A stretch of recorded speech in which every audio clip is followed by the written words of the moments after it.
ज्योतिः नमोस्तुते आत्मज्योतिः प्रदीप्ताय ज्योति नमोस्तुते।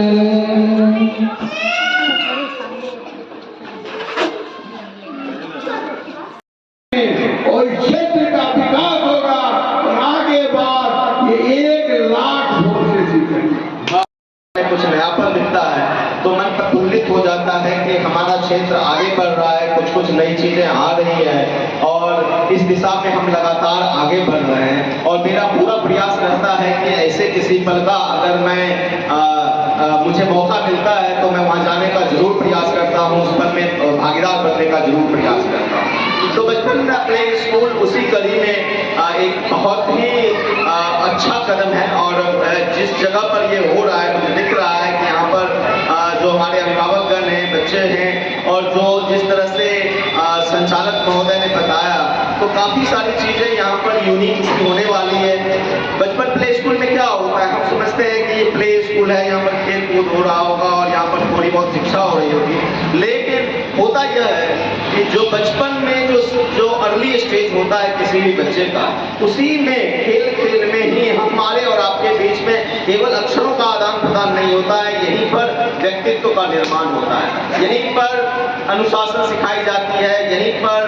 आत्मविश्वास क्या चीज होती है, इस चीजों के बारे में जो अर्ली स्टेज में जो बीज बोया जाता है हमारे मन में, वो हमारी जिंदगी में बहुत आगे तक हमारा साथ देती है। तो ये उस परंपरा में एक अब देखिए शिक्षा का तकनीक भी बदल गया है, बहुत सारी चीजें आधुनिक रूप से हो गई हैं, हम बहुत सारे साइंटिफिक तरीकों से बच्चों को पढ़ाते हैं, उनके बीच में ले जाते हैं, खेल खेल में किस तरह से बच्चों के व्यक्तित्व का विकास हो उसकी बातें करते हैं और उस कड़ी में बचपन प्ले स्कूल जैसा स्कूल महत्वपूर्ण भूमिका निभाता है, यह मेरा पूरा विश्वास है। और आप देखिए तो देश दुनिया में कई जगह पर साइंटिफिक रूप से इस चीजों को प्रमाणित किया गया है और उसके बाद इस तरह की जो चीजें हम लोगों के लिए हमारी उम्र में जब हम छोटे बच्चे थे तो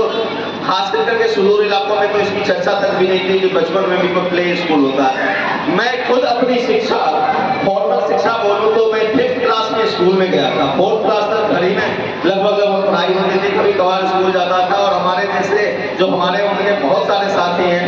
उस बात के गवाह होंगे कि 3-4 साल तक तो बच्चे 3-4 क्लास तक तो बच्चे ऐसे ही खेलते कूदते रहते थे, 5वीं क्लास 4थी क्लास से वो स्कूल में जाते थे और उनका फॉर्मल एजुकेशन शुरू होता था। तो उस दिशा में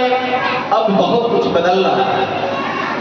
पिछले 100 दिन के मेरे कार्यकाल में मेरी कोशिश रही है कि शिक्षा जगत में मैं जो भी कर सकूं और मैंने प्रयास किया, जैसा हेमकांत बाबू ने भी बताया कि शिक्षा पर खासा ध्यान देने का प्रॉमिस मैं चुनाव के वक्त में भी कर रहा था और चुनाव के बाद भी मेरा लगातार प्रयास था।